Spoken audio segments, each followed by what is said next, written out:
रायगढ़ जिले में लगातार हो रही मूसलाधार बारिश के चलते कई इलाकों में बाढ़ जैसे हालात बन गए हैं। प्रभावित क्षेत्रों में राहत एवं बचाव कार्यों का जायजा लेने के लिए जिला प्रशासन के वरिष्ठ अधिकारी मौके पर पहुंचे।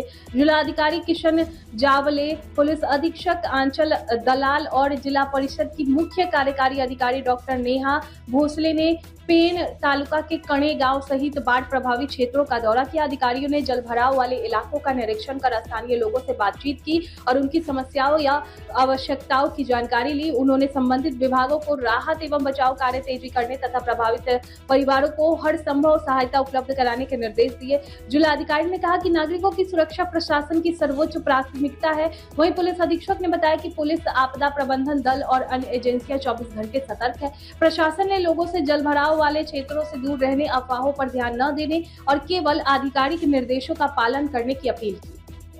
महिनाभरापूर्वी चार्ज घेतला त्यांनी कामाच्या क्वालिटीबद्दल तक्रार आहे।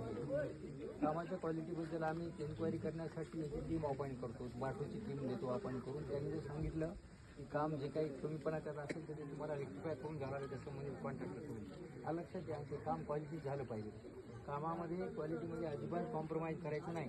लोकांचं जीवन सगळं याच्यात, तो जर बांध तुटला तर शेतीमध्ये वारंवार खारं पाणी येईल, त्यांना शेती करता येणार नाही। दुसरी गोष्ट, वारंवार गावामध्ये पाणी येईल, गावाशी त्यांचा दररोज व्यवहारही त्यांना करता येणार नाही।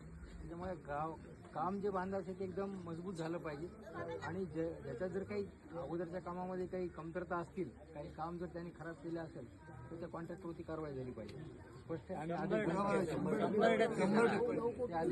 यांना सांगितलेलं होतं, प्रत्येक मीटिंगमध्ये सांगितलेलं आपण असं नाही तसं इंडिव्हिज्युअल बोलण्यापेक्षा आपण ह्या जो आपल्याला हवंय ते करून घेऊया, हे महत्वाचं। तुमचे जे रोपमळे आहेत ना, आता 4 दिवस झाला आपण बघतो, 5 दिवस झालं पाणी पृथ्वीवर ते लोकांना 5 रोपमळे आहेत, त्यांचे पण पंचनामे तुम्ही करून घ्या। तर ज्या लोकांचे रोपमळे खराब होऊन गेले त्यांना बियाण्याची व्यवस्था आपण त्यांना करायला सप्लाय करायची। आता बियाणे काय